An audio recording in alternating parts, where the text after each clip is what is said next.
Napabalikwas ako ng bangon at agad na inabot ang alarm clock sa side table ko. Pinatay ko ang alarm at tinakip ang unan sa mukha ko. I'm still sleepy. I want more sleep. Bakit ba kasi nagpakamukmuk ako sa inaaral ko kagabi? Well, malapit na kasi ang major exam kaya wala akong magagawa kung napakaraming mga quizzes ang patong-patong na ibinibigay ng mga professors. Bumuntong hininga ako at ipinikit ang mata ko. Just 5 minutes, 5 more minutes. Hoy, Chlo, gumising ka na. I groaned when heard that annoyingly loud voice. It was Diva's best friend, Mika, for sure. Siya lang naman ang nakakapasok sa kwarto ko nang walang paalam. Palibhasa close na sila ni Mama. Maingay, reklamo ko sabay talukbong ng kumot. 5 minutes lang please. I just need to make up then by sleep. Abak. Hoy Chlo. Gumising ka na dyan. Malalate na tayo, sigaw niya ulit at halos maihagis ko na sa kanya ang unan ko sa sobrang lakas ng boses niya. Nakalunok ata to ng megaphone eh.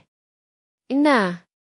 Anong oras na ba? Inaantok kong tanong sa kanya habang nakatalukbong pa rin ang kumot. 8 lang naman.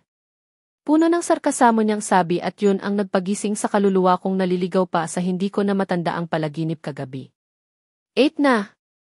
How could it possibly? Parang kakapikit ko pa lang ah. Bakit hindi mo sinabi? Bumalikwas ako ng tayo at agad na hinagilap ang salamin ko sa side table. Sa di ka naman nagtatanong walang ano-ano niyang sabi habang naghahanap naman ako ng tsinelas ko. Asan na ba yung bunny slippers kong pink?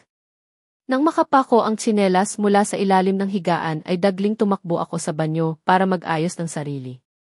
Binilisan ko lang ang galaw ko at pinunitail ko ang buhok ko pagkatapos kahit basa pa, palagi namang ganito ang ayos ko Bessie, halika na. Late na tayo dali, sabi ko sabay hila sa kanya palabas ng kwarto ko. Bye mama, sigaw ko kay mama na nag-aayos ng pagkain sa lamesa at tumakbo palabas. Yan tuloy nagmamadali ka. Bagal mo kasi magising, reklamo ni Mika habang nag-aabang kami ng jeep. Kumakamot pa siya ng ulo sa inis at mukhang bubuga na siya ng apoy sa akin. Nag-aral ako tapos nakatulugan ko. Sorry, may kiss tayo diba? Sabi ko sabay para dun sa jeep na dumaan. Wala sabi niya pagsakay namin na ikinakunot ng noo ko. Ha, nagtatakang tanong ko, as far as I remember, kasi may sinabi ang professor namin na may kiss. Teka, nag-online ka ba? Tanong niya habang nakataas ang kilay. Napaisip naman ako at tinitigan ang daliri ko. Teka. 1. 2. Nakagat ko ang labi ko. Mga 2 months ago ata. Pero di ko sigurado basta 2 months ago ata nung huli kong buksan ang Facebook ko or 3. I really can't remember. Napa-facepalm siya at nagmukhang frustrated. Kasi naman Bessie Napaka-nerd mo talaga. Tapos iyang glasses mo pa, pag may kiss nag-aaral ka na agad-agad tapos pag wala naman nagbabasa ka ng mga makakapal na libro. Yung totoo Bessie, di ka nauumay sa kakabasa ng libro, naka-poker face niyang sabi at napailing ako at nagkibit balikat. Hindi Ang saya kaya magbasa ng libro. Tear shy mo. Ngumisi ako. Totoo naman ang saya kaya magbasa ng libro. I would rather love the fictional character than loving the person na sasaktan ka lang din sa huli. I love fiction, it makes impossible things happen. No thanks. Wattpad lang ang carry kong basahin. Sagot niya sabay kumpas pa ng kamay niya. Ano bang meron sa Facebook? Tanong ko at medyo inayos ang glasses ko na nalaglag sa ilong ko dahil sa pagpreno ng jeep. Hindi sa Facebook. Sa Twitter for your info, sigaw niya pa sa tenga ko, napatakip naman ako ng tenga dahil sa ingay ng bibig niya. Makasigaw naman to, ano bang meron sa Twitter? Tanong ko. Nag-tweet kasi si Maam na di daw siya makakapasok, so walang klase sa Tanya. Yes. Hayahay ang buhay. Natawa naman ako bigla at napailing. Tweet. Bongga naman ni Maam. Sayang, nag-review pa naman ako. Napabuntong hininga na lang ako sa panghihinayang. Sayang kasi, di sana natapos ko yung binabasa kong libro kung hindi ako nag-review. Pero in fairness, may Twitter si Maam Dagdag ko at tumingin sa iba. Yeah right, buti pa nga si Maam nag-go online everyday at nagsiselfie pa.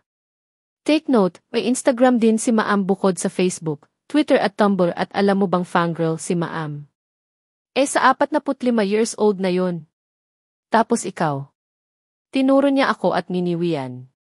Ninitin ka pa lang, may Facebook nga ilang taon bago buksan, may Twitter nga itlog naman ang icon, yung totoo Bessie, ilan follower mo? Tanong niya habang nakataas ang kilay. Mga 5 ata, si ate, si mama, ikaw at yung 2 anonymous. Di ko kilala eh. Tansya ko, hindi naman kasi ako mahilig sa mga social networking sites. Having e-book with me will be enough. Kainis, frustrated niyang sabi sabay gulo pa ng buhok niya. Kuya! Para po, bigla niyang sigaw, nagulat pa yung driver at napreno pa ng biglaan ang jeep at sinamaan ko na lang ng tingin ang kaibigan ko na tumawa sa gulat kong ekspresyon. Good morning guard, bati ko sa guard pagkapasok namin. Good morning din Hija. Late na kayo, buti na lang may biglaang meeting ang faculty kaya wala kayong klase. Nakangiti niyang sabi, nagpasalamat ako pagkatapos at sinabi kay Bessie ang sinabi ni guard. Oh! Talaga? Buti na lang na-charge ko ang phone ko, makakapag-wattpad ako.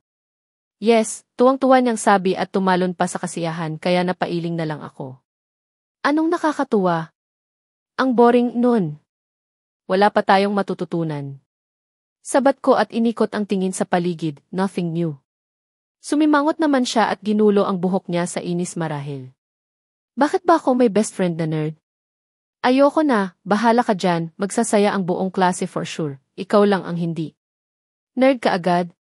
Overreacting naman ang isang to, nakasalamin at nagbabasa ng libro, nerd ka agad. Hindi ba pwedeng malabo ang mata kaya nagsasalamin? Pagpasok namin ng classroom ay maingay na naman and as usual ay nagkukumpulan na naman ang mga babae sa likod na kulang sa tela ang mga damit, dapat nire-report yung mga ganito eh. This is university, not club or whatsoever kaya hindi ko maintindihan kung bakit ganito kaiksi ang suot ng ilan. Nakita ko naman na pinapalibutan na naman nila si Lance, yung babaero.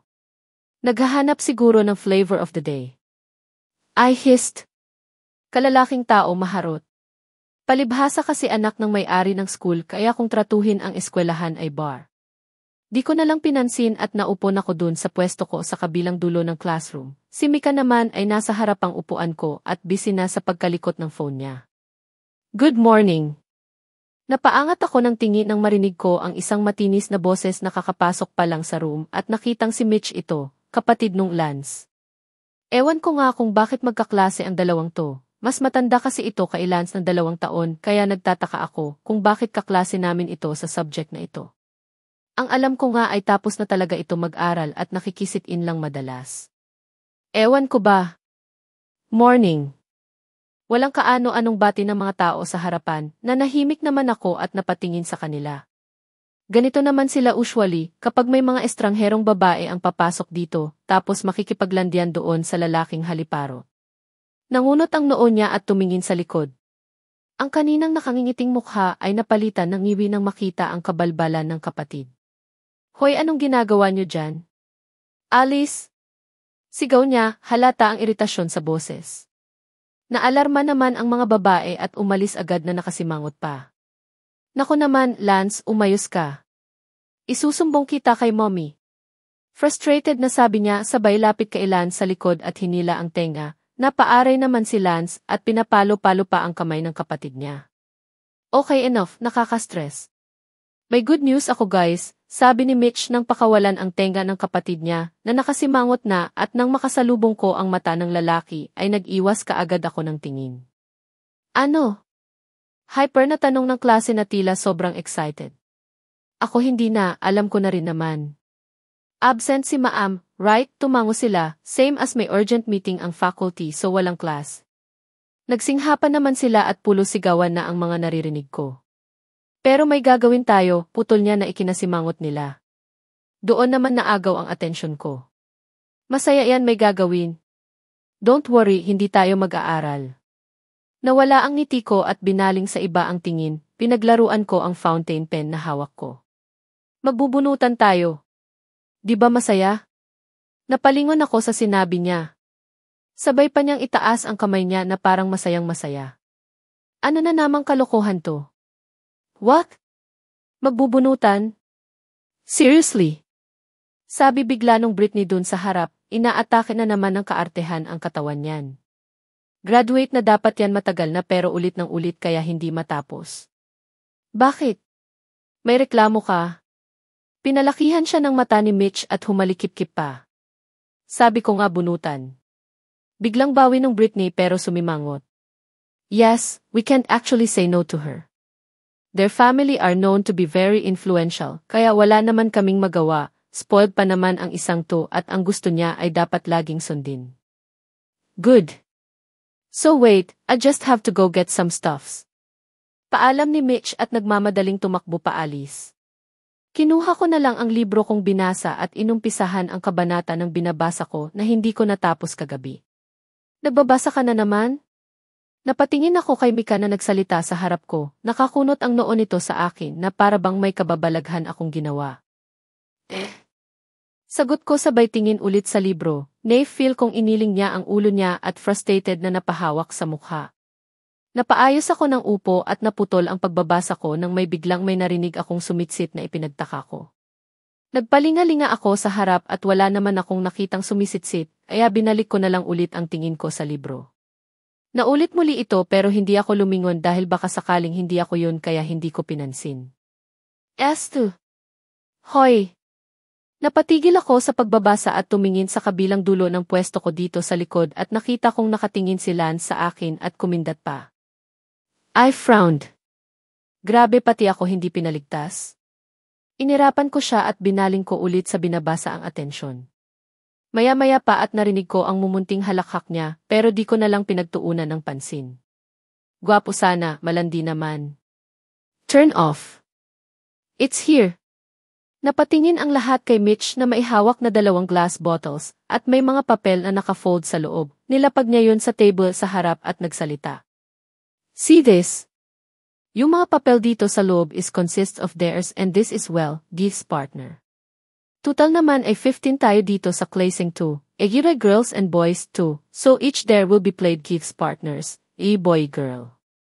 Umiti siya at nagtaka ako nang lumingon siya sa pwesto ko at lumaki ang ngisi niya. And this there will last after 3 consecutive months. Napatigil ako at ganun din ang mga kaklase ko. Nagumpisa ang bulungan at reklamo nila at akmang magsasalita si Britney pero agad siyang naunahan ni Mitch. Shut up, Britney. Sasali ka pa? Makinig muna kasi kayo. Seryoso niyang sabi. Tumahimik din naman sila agad, ako naman ay nakikinig lang. Hindi rin mawala sa utak ko ang sinabi niya, pati na rin ang pagtitig sa akin ng makahulugan kani-kanina lang ay nasa utak ko pa rin. Okay, lilinawin ko ah. First of all, I just want to apologize dahil may ganito na naman akong kabaliwan, this there has a purpose. This is for you to be responsible enough sa mga ginagawa nyo. I guess alam nyo na ang mga nangyari sa nagvandalism sa labas ng university, right? Nakick out sila at marami pang ibang graduating students ang napaalis dito dahil sa mga immature na gawain. Malungkot siyang humiti at sumandal sa may pader. So please bear with me. Wala silang nagawa kung hindi ang tumango kahit di sang-ayon. Napailing na lang ako at tinignan ang sapatos ko. Nanghihinayang ako sa mga nakick out. They just wasted their chance to finish their studies. Sayang ang perang ipinang-aaral sa kanila ng magulang nila. Sayang ang tiwala na ibinigay sa kanila ng magulang nila to think na graduating na sila katulad namin, sayang talaga. Lahat naman kayo matuto dito sa dare na to eh. Dagdag niya at inabot ang bote sa lamesa na hawak niya. So, let's start. Pinaikot na niya yung mga bote sa amin pero napansin kong may 2 pa siyang hawak na hindi nakalagay sa bottle. Bakit kaya? Sinabi naman niya na sabay-sabay na bubuksan yung papel. Naubos na yung mga papel sa bottle at nagtaka ako nang ibigay sa akin ni Mitch yung isa sa hawak niyang papel at yung isa naman ay ibinigay niya sa kapatid na si Lance na natatawa sa speech ng kapatid niya. Okay, so it's done. Pumalakpak siya at malapad ng umiti. In the count of 3 sabay-sabay niyong bubuksan, okay? 1, 2, 3, sabay-sabay din naman nilang binuksan yung mga papel at napansin kong napangiwi ang iba. Hindi ko binuksan ang akin dahil sa parang kinabahan ako. Mamaya na lang ko na lang siguro bubuksan. Napabaling kami sa biglaang pag-react ni Britney sa likod. Tumili pa siya habang hawak yung papel. Over ka ah. Ano bang nakuha mo? Tanong ni Mitch at kinuha ang papel na hawak ni Britney. Pagkatapos basahin ay biglang napahagalpak ng tawa. Magme-maintain ka ng haba ng damo sa field. Isn't it cool? Sabi niya ng pang-asar at tumawa pa. Napangiti na rin naman ako at pinilit na huwag matawa. Seriously? What kind of dare was that? Whatever. Sino bang buwisit ang kasama ko sa lintek na dare na to? Inis na sigaw ni Britney at inilibot ang tingin. Walang sumasagot sa amin ang maya-maya at naagaw ang atensyon naming sa nagsalita. Ako po, napatingin kaming lahat sa nagsalita, it's Johan. Iyong kaklase naming tahimik, minsan nga ay napagkakamalang bakla dahil sa sobrang tahimik. Madalang lang magsalita. Ikaw? Nautal na tanong ni Britney na ipinagtaka ko. Is she stuttering? Tumango na lang si Johan at tumungo ulit.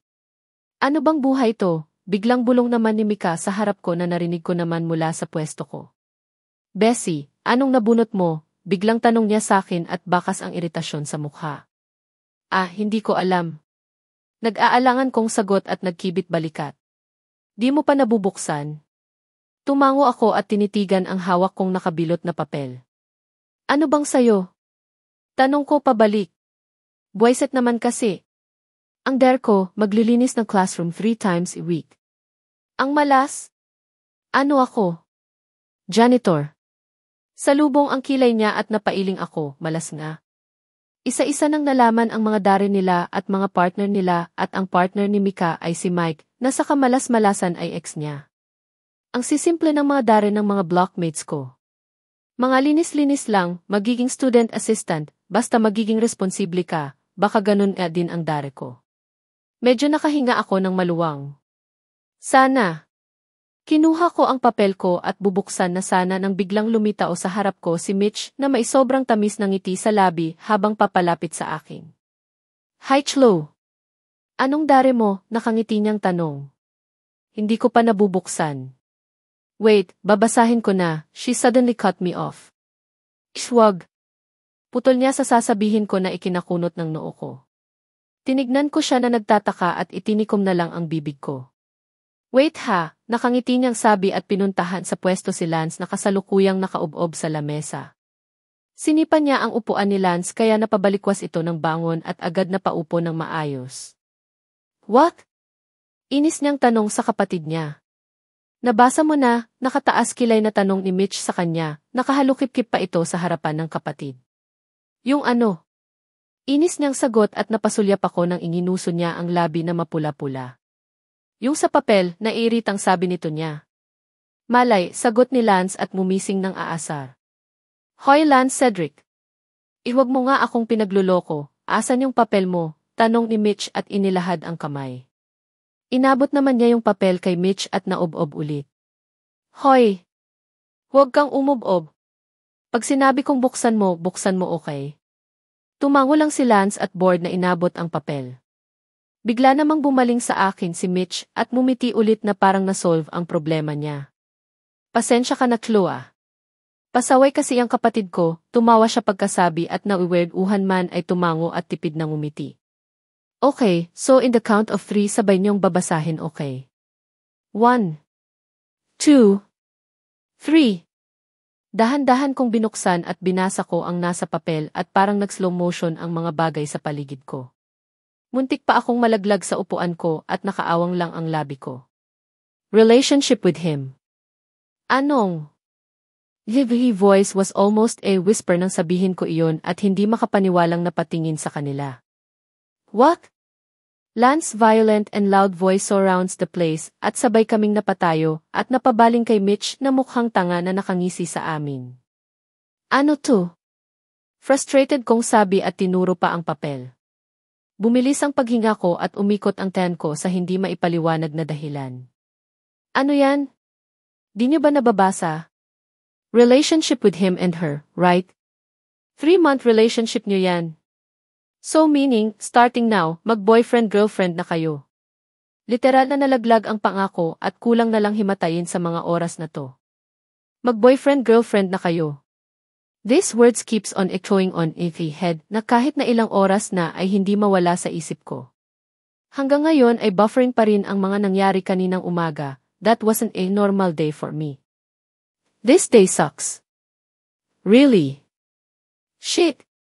Napasigaw ako sa inis at sumubsob ako sa unan ko at umikot-ikot pa habang tumitili. Anong nangyayari sa akin? I'm doomed. Titili pa sana ako kaya lang ay napatigil ako sa pag-emote nang biglang may kumatok sa pintuan ng kwarto ko, kasunod ng nag-aalalang boses ni Mama. Anak! Anong nangyayari sa'yo?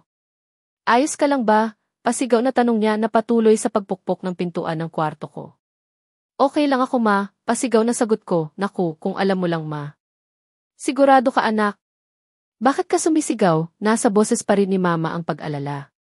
Opo, may period po kasi ako, may cramps lang po, pagsisinungaling ko at kinagat ang labi.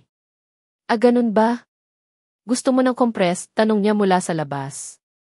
Iwag na po, kaya ko pa naman. Thanks.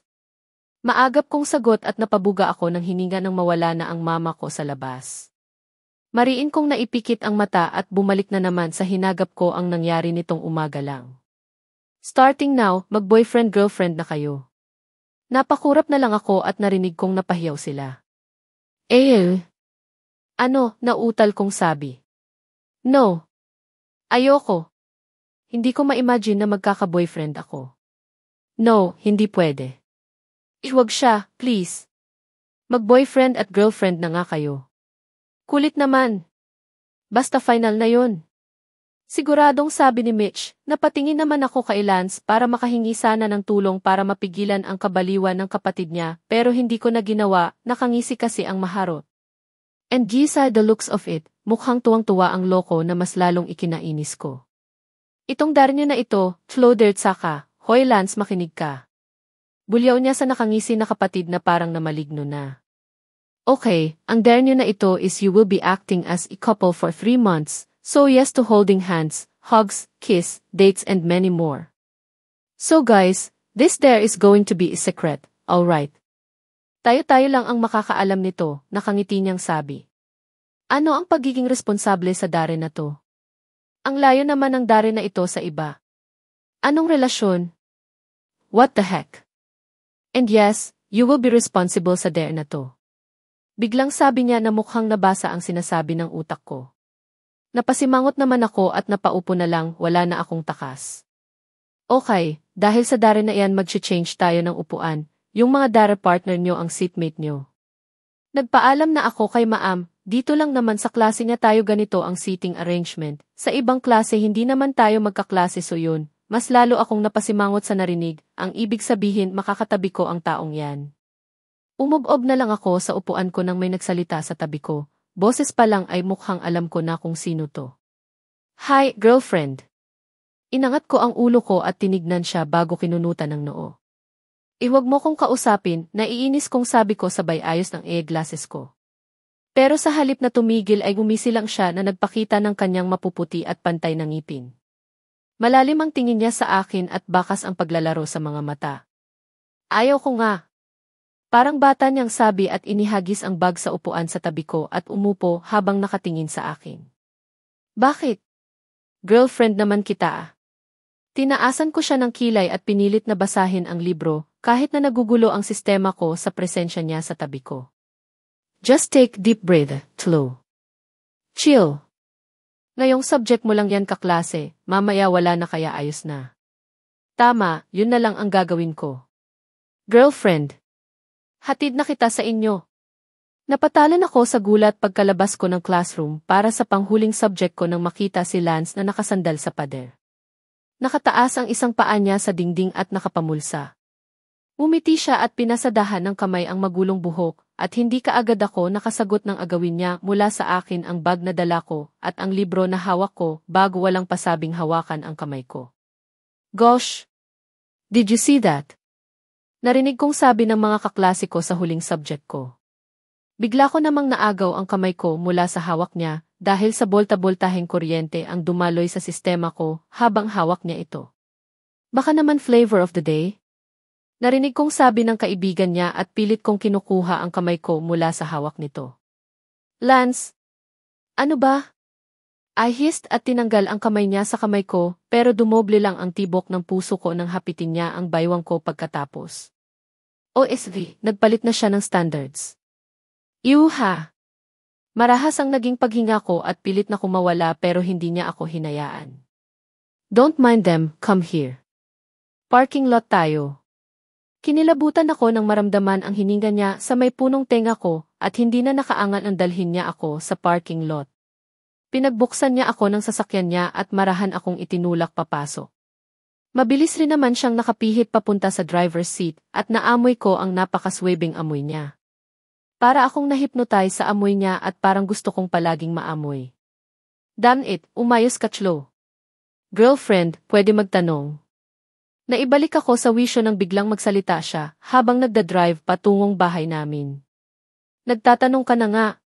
Hirit ko at sumandal, napalabi naman siya pero nakita ko ang pag-angat ng labi niya para sa isang ngiti. Naka-side view siya mula sa akin ngayon at nadipina ko ang perpektong panga niya. Gwapo nga talaga kapag ganito kalapit. Gwapo no? Napairap ako at tumingin sa harap. Narinig ko ang marahang halakhak niya pagkatapos. Isa the way, ano kasi ano? Patuloy niya at lumingon ako. Ano? Tanong ko. Ano kasi girlfriend? Anong pangalan mo? Nalaglag ang pangako sa sinabi niya at hindi makapaniwalang natawa. Seryoso ka? 2 months na simula noong nagsimula ang pasukan Di mo pa rin ako kilala? Napangiwi ako. Hindi naman sa hindi kita kilala. Ano, nakalimutan ko lang. Grade 2. Napakamot siya ng batok at malamyang tumawa. Chloe. Sagot ko. Chloe May Villafuerte. Nakita ko ang pagtigil niya sa paghinga at kumunot ang noo niya. Umawang ang labi niya pero patuloy sa pagmamaneho. Jan, iliko mo. Turo ko sa kanya ng direksyon. Mas lalong nangunot ang noo niya nang tumapat kami sa bahay, pero hindi ko nalang pinansin. Thanks, pasalamat ko at lalabas na sana ako ng kotse nang pigilan niya ako sa braso at umawang ang bibig na parang may gustong sabihin. Bakit? Yidili any chance, are you related to Rica Villafuerte? Matamang tanong niya sa akin habang nakatitig at nag-aantay ng sagot mula sa akin. Natigilan ako sa tanong niya, how come did he know Dinvay's sister? Siguro nabasa niya lang sa mga article ng mga magazine. Dinvay's sister is quite popular because of Kuya Jules, her bachelor boyfriend. She's Dinvay's sister, bakit? Sagot ko at lumingon sa kanya. Ang mainit niyang palad sa braso ko ay humigpit sa pagkakahawak. Nakita ko ang pag-igting ng panga niya at ang pagdiretso ng labi niya. Wala naman, parang napapaso niyang binitiwan ang braso ko at binasa ang labi. Okay. Side thanks. Paalam ko at mabilis na lumabas ng kotse niya. Kinuha ko na lang ang libro ko para mag-advance study nang biglang lumitaw ang mukha ni Lance at napalitan ang letters ng textbook ko. Arg! Isinara ko na lang ang libro ko sa inis, walang pumapasok sa utak ko. Kinuha ko na lang phone ko sa drawer ko nang tumunog, na-miss ko to Hindi na kasi ako nakakagamit ng phone, kaya yon hindi pa siya masyadong lobat. Binuksan ko ito at nakitang may nag-text sa akin gamit ang hindi kilalang numero. Good night girlfriend. Dream of me. Lance. What the heck? Paano niya nalaman ang number ko? She's back. Nagising ako kinabukasan na matamlay at walang ganang tumayo, mailap sa akin ang antok buong gabi, malamang ay dahil sa lumilipad ang isip ko sa mga bagay-bagay. Napatingin ako sa bintana ng kwarto at napalabi nang makita na madilim pa. I took a glance at the alarm clock at the side table at hindi na ako nagulat na makita na 5:00 pa lang ng madalang araw. Bumuntong hininga ako at pabagsak na humiga sa kama, di ko alam kung anong mangyayari sa akin mamaya. Same shit, different day. How amazing that sound. Just wow. Dati, kisses lang ang pinoproblema ko. Ngayon, pati na tong lintek na dare na to, can't quit. Ayoko ng ganito. Good morning, napabangon ako agad sa higaan at hinagilap ang salamin ko para makita ang sumigaw na nagpasira ng umaga ko. Naro DVIS at the door at nangunot ang noo ko nang makita ang ate ko na nakangisi sa akin. 8? Napaawang ang bibig ko. Yes. The one and only. Nagpost pa siya sa harap ko, tinanggal ko naman ang salamin ko para ipunas sa shirt ko. 2 months na kasi ang nakalipas simula nang umalis si ate papuntang States dahil sa preparation ng engagement nila ni Kuya Jules, kaya nagulat ako nang makita siya rito. Nakauwi ka na, tinuro ko siya. Obvious ba? Naku sis, mukha bang wala ako dito? Halika bilis. Nasa baba yung mga pasalubong ko sa'yo, come on. Andun din si Jules, nakangiti niyang sabi. Sige, sagot ko sa kanya at tumayo ng kama at nag-ayos ng sarili. Mabilisan kong inayos ang mga gagamitin ko at agad na bumaba. Hi Chlo, nakangiting bati sa akin ni Kuya Jules. Matanda kasi si Kuya Jules ng 2 taon kay ate at matanda ng 1 taon sa akin si ate. So, she's 20 years now. Hello kuya, nakangiti ko ring bati at kumuha ng cookie sa table na siguradong binake ni mama. Musta na? Tanong sa akin ni kuya at naupo sa sofa katabi ko. Okay lang, eto buhay pa rin. Kamusta naman yung preparation niyo sa engagement? Tanong ko naman sa kanya na nakatingin sa ate ko, kaya napangiti ako. Okay lang, doing good, sagot niya at biglang narinig ko ang sigaw ni ate. Sis! Halika dito. Andito yung pasalubong ko, mamaya mo nakausapin niyang ugok na yan, sigaw ni ate, napatawa naman kami ni kuya. Ano? Ate naman, alam mo namang mas gusto kong magsuot ng salamin, sigaw ko kay ate sa sobrang inis, nakakaasar kasi. Never akong magsusuot niyang contact lens. Nasubukan ko na dati kaso hindi ako sanay at naluluha pa kaya hindi ko na inulit. I would rather wear glasses than those annoying lenses. Anong ayoko? No. Susuotin mo to, now na, sabi niya at tinaasan pa ako ng kilay. Ayaw, sagot ko at tumalikod, hinding-hindi ko susuotin yan kahit anong gawin niya. Kukunin ko yung laptop mo, banta niya na ipinagsawalang bahala ko. Wala naman akong ginagawa dun kaya ayos lang. Kunin mo, sagot ko at naupo sa sofa, nilantakan ko ang cookies at sumimsim ng gatas mula sa baso. I heard her hissed at me pero umirap ako at inayos ang salamin ko. Kahit anong gawin mo di ko susuotin yan. Matigas kong sagot at itinaas ang kilay. Talaga, mumisi siya. Talagang sagot ko at mumisi, hinding-hindi ko susuotin yan. Kahit itapon ko yung mga books mo. Natigilan ako at napatayo agad sa gulat, no. Not in my books. Iwag, sigaw ko na naaalarma. Sige, pag di mo to susuotin susunugin ko yung mga libro mo sa shelf. Panakot niya, syempre natakot ako. Libro ko yun eh. Kapag nagbanta pa naman yan tinototoo niya. Sino bang nagsabing di ko susuotin yan? Bigla kong sigaw, narinig kong tumawa si Kuya Jules, mama at si ate. Sumimangot na lang ako sa sobrang inis. Nga, sinong nagsabi? Sabi din ni ate at humalakhak. Sis, ikaw na. Ikaw na maganda, sigaw ni ate na mas nasasayahan pa sa nakikita niya. Napaismid ako at pinikit-pikit ang mata ko. Nakakainis. This is probably the last time that we'll wear these. Grabe sis, ang ganda mo talaga kapag wala kang malaking eyeglasses. Promise. Gosh. Kamukha mo yung model sa Victoria's Secret. Sigaw niya ulit habang nagpapaikot-ikot sa akin na para akong isang manikin. Hindi naman ako sumagot habang sambakol ang mukha, nakatitig lang ako sa eyeglasses ko at napailing. Magkikita ulit tayo, matapos lang talaga ang araw na to. Don't be sad. Suotin mo na yung uniform mo bilis. Tapos pag-dismiss nyo umuwi ka agad ah. May surprise ako. Sabi pa niya, tumango na lang ako, takot ko lang sunugin ang libro ko. Bagay naman sa kanya di ba babe, mama, sabi niya sabay turo sa akin, ngumiti naman at nag-thumbs up ang dalawa. Maya-maya pa ay may nag-doorbell sa labas at nagpresenta na ako na ang magbubukas, tutal naman ay papasok na ako. Tumunog ulit ang doorbell kaya nagmamadali akong lumabas.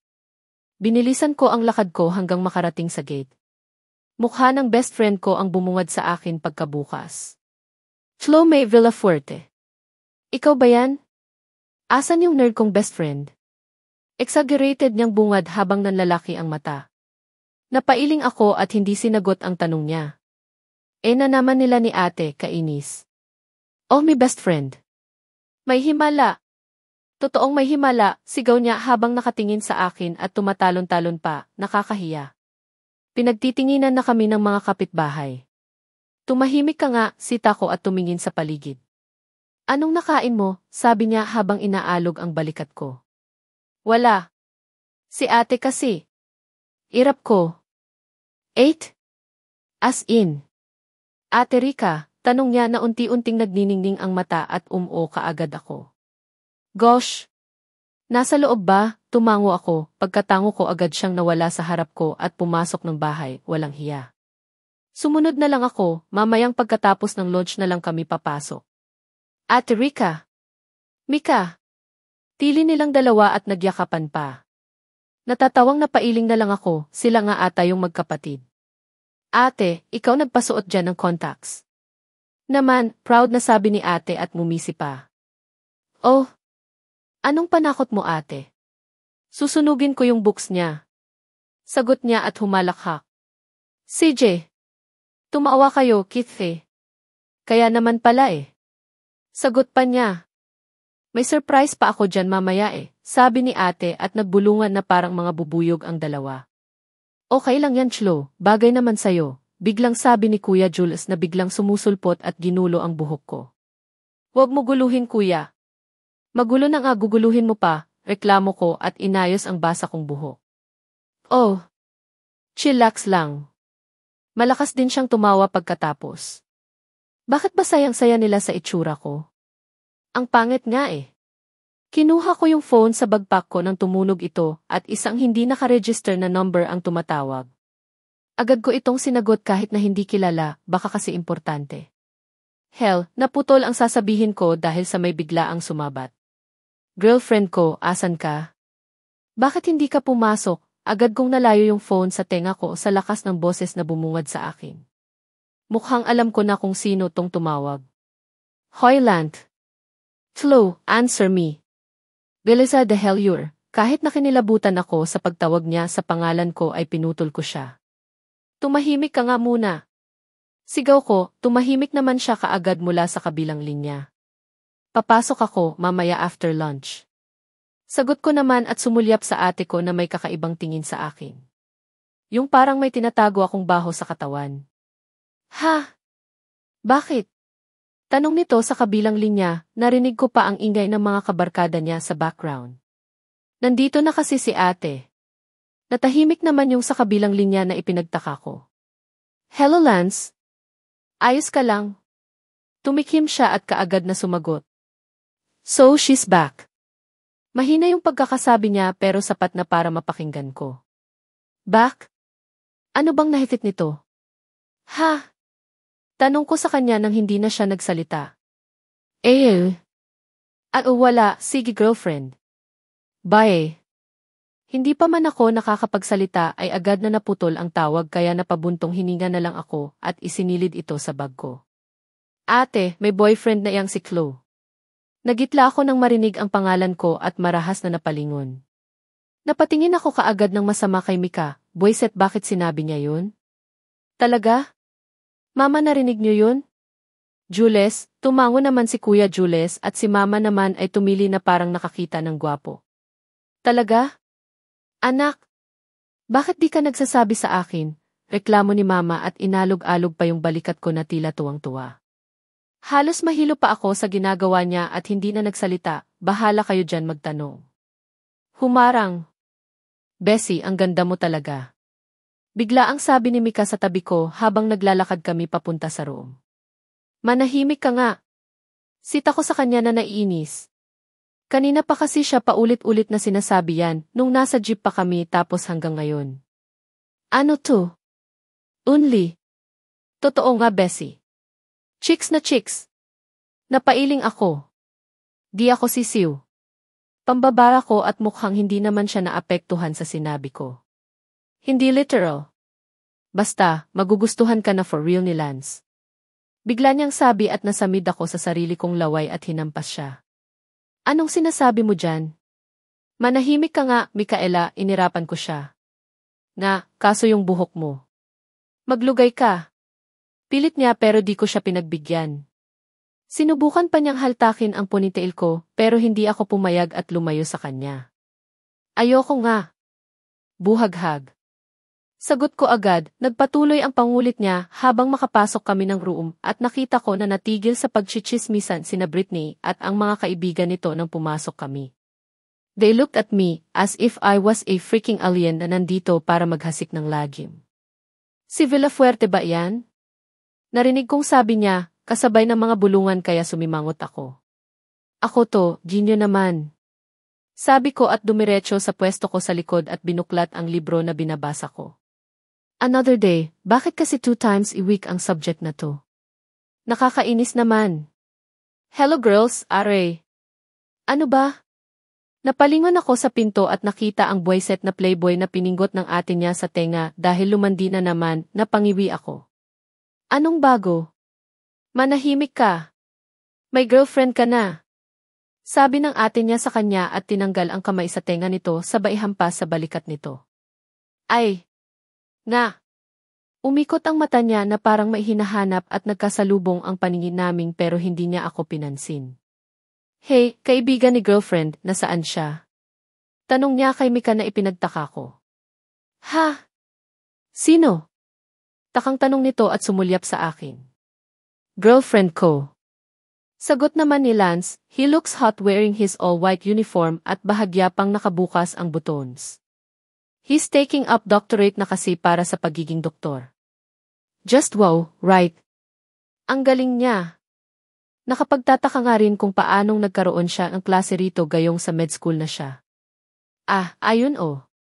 Tumango-tango siya at lumingon ulit sa pwesto ko sabay turo sa akin. Asan? Weh? Wag mo nga akong pinagluloko. Di makapaniwalang sabi niya, tumatawa pa habang nakatingin sa akin na para akong isang malaking joke. Ayan oh. Nakatingin na sa'yo, pilit ni Mika at itinuro pa akong lalo. Ayan. Girlfriend ko. Tinuro niya rin ako at siguradong kung punso lang ako ay nabati na siya. Bawal kaya magturo. Tumawa pa siya pero mas humina at maya-maya pa ay tumigil na. Napatulala siya at nalaglag ang panga ng matitigan ako. Kloko, ikaw ba yan? Gulat niyang sabi, pumunta sa harap ko at hinawakan pa ang magkabilang balikat ko habang pinapasadahan ng tingin ang mukha ko. Girlfriend ko, ikaw talaga yan? Nakatitig niyang sabi, iniwas ko naman ang tingin ko at tumingin sa ibang direksyon dahil sa intensidad ng tingin niya na napakalalim. Kumibot ang labi niya at hinuli ang baba ko para tumingin ako sa kanya. Wow! You're beautiful!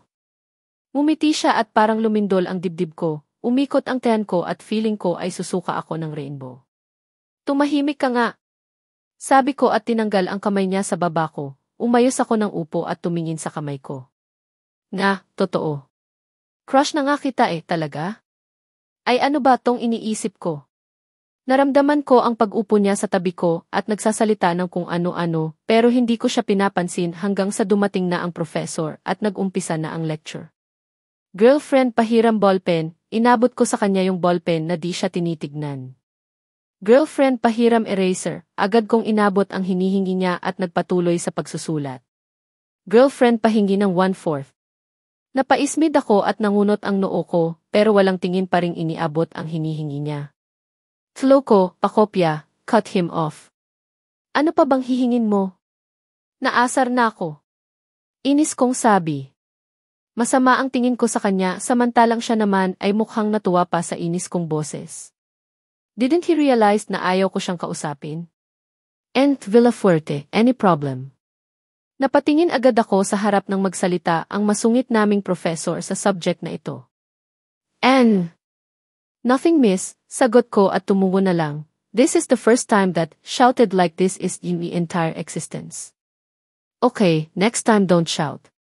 Masungit niyang sabi at binalik ang atensyon sa whiteboard at nagpatuloy sa lecture.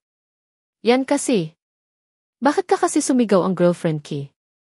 Mapang-asar niyang bulong sa akin at inismiran ko lang siya. Nakinig na lang ako sa sinasabi ng professor, kahit napasok sa kanan, labas sa kaliwa ang kinalalabasan. That is ugly. I don't wanna be distracted, wala kasi akong natututunan. And this hot guy beside me is probably a freaking distraction. Girlfriend, halika na. Kain tayo, sabi ng katabi ko at tumayo pa sa harap ko. No thanks, hindi ako gutom tsaka itigil mo na nga yung pagtawag sa akin ng girlfriend. Chloe ang pangalan ko, alright. Chloe. In-emphasize ko pa ang Chloe, para maintindihan niya, naiilang kasi ako at naiinis sa pagtawag niya sa akin ng kung ano-anong mga pet name. Ay, Sav. Sige na nga. Let's go, Chloe. Natutuwa niyang sabi, hindi ba to naubusan ng energy? Ayoko nga. Hindi ako gutom, sagot ko at inabot ang bag ko at nag-umpisang mag-ayos ng mga gamit. What? No, when I say we're eating, we will. Nag-inarteng sabi niya sabay hila sa kamay ko at nahila ko agad ito pabalik. Ano ba? Okay nga lang sabi ako. Sabi ko at pinipilit hilahin ang kamay ko pabalik na kinuha na naman niya. Sige na, nagulat ako nang higitin niya ang kamay ko ng mahigpit at pinagsiklop ang daliri namin. Ano ba? Sabing ayoko nga. Mitch oh. Natututok ko ang sasabihin at napatingin agad ako kay Mitch at nakita ang nanliliit niyang mata habang nakatingin sa akin. Halika na nga. Biglang sabi ko at tumayo sabay hila kay Lance palabas. Pagkalabas namin ay narinig ko naman ang usapan tungkol sa akin at sa kasama ko at nawala kaagad ako sa timpla. Winasiwas ko ang kamay ni Lance at bahagyang lumayo sa kanya. Bakas ang gulat at pagtataka sa mukha niya sa ginawa ko at mabilis siyang nakalapit ulit sa akin at ipinatong ang braso sa balikat ko. Don't mind them, mahina pero malamig niyang bulong sa tenga ko at dumausdos ang kamay pababa sa braso ko at inakay ako papalakad sa cafeteria. Agad niya akong dinala sa pwesto niya at ng mga kabarkada niya, hindi ko naman nahagilap ang mga kaibigan niya roon kaya ayos lang sa akin na doon muna pumwesto. What do you wanna eat, Chloe? Tanong niya at agad akong nailing sa pagkakatitig sa akin. You decide, just quit what you're doing right now. I'll look away. Itigil yung ano. Inosente at parang walang alam niyang sabi, nakatitig pa rin. Enay, yang ginagawa mo. Todo iwas kong sabi, pero sobra na ang nararamdaman kong pagkailang sa ginagawa niya. Ano bang ginagawa ko, ulit niya. Esay, yang pagtitig mo. O, yung pagtitig ko, eto ba? Nang uyam niyang sabi at hinuli ang baba ko para iangat ako patinginin ako sa mga mata niya. Ano ba? Tinapik ko ang kamay niya at tumingin sa ibang direksyon. You're blushing. Malakas pa siyang tumawa at hinampas-hampas pa ang lamesa sa sobrang tuwa. Tumahimik ka na nga, umismid ako at tatayo sana pero nahawakan niya agad ang braso ko at pinaupo ako pabalik sa upuan. Oh sorry, I was just kidding. Ngumiti siya. Anong kakainin mo? Tanong niya. Kahit ano nga, napakakulit. Naiiling kong sabi at mas sumambakol pa ang mukha ko nang sarkastiko siyang sumagot. Oh, saan nabibili yun? Inirapan ko siya at hinampas sa braso, tumawa naman siya at nag-peace sign. Sorry na. Aalis na nga oh. Humalakhak siya at kinindatan ako kaya kinuha ko ang plastic bottle sa lamesa at hinagi sa kanya pero agad nakaiwas kaya ang natamaan ay yung babae sa likod niya. Napasinghap ako sa gulat at nanlaki ang mata ko. What the? Tumingin siya sa akin at dinuro ako. You pathetic bitch. How dare you do that? Lumapit siya sa akin at itinaas ang kamay na akmang sasampalin ako. Kinabahan ako bigla at pumikit para antayin ang sampal pero yun na lang ang pagtataka ako dahil sa nakalipas ang ilang segundo pero wala akong naramdaman na sakit pero nakarinig ako ng isang malakas na lagapa. Mabagal kong iminulat ang mata ko at nakita sa harapan ko ang likod ni Lance at yung babae na nanlalaki ang mata habang nakatingin kay Lance. I'm sorry Lance. Gosh. Didn't mean that. Humarang ka kasi dapat yung bitch ang sasampalin ko. Todo pagpapaliwanag na sabi nung babae at napagtanto kong siya ang sumagip ng sampal na dapat talaga ay sa akin. Stop calling my girlfriend is bitch or else. Matigas pero malamig na sabi ni Lance. O okay. Sorry. Sorry. Hindi na siya pinansin ni Lance sa halip ay bumaling sa akin at hinila ako paalis. Lance. Alang ang tawag ko pero hindi niya ako pinapansin at patuloy pa rin sa paglalakad hanggang sa makarating kami sa parking lot. Lance. Are you okay? Ang galit sa mukha niya napalitan ng pag-aalala, hinawakan niya ang magkabilang pisngi ko at agad na nanlambot ang tuhod ko nang tinitigan niya ako. Yes, I am fine, ikaw. Inabot ko ang pisngi niya at napakagatlabi nang makita ang pamumula nito. Yung pisngi mo namumula. Mahinahon kong sabi at ineksamin ang pisngi niya. Bakit ka kasi humarang eh? Nagitla ako nang hinawakan niya ang kamay kong nasa pisngi niya at hindi na lang ako nagpahalata na kinabahan ako doon. It's fine, I encountered different kinds of slaps from different girls. Ngumisi siya. I'm used to it.